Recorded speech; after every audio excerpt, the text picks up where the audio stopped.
अनुसूयेचा पुत्र अलौकिक जगता व्यापून उरतो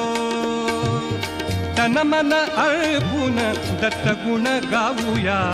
गुरुचरणी धन्य होऊया तन मन अर्पून दत्त गुण गाऊया गुरुचरणी धन्य होऊया दत्त माझा मी दत्ताचा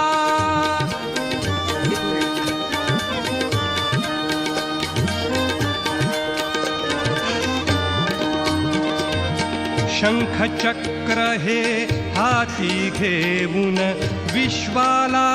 उद्धरितो शंख चक्र हे हाती घेऊन विश्वाला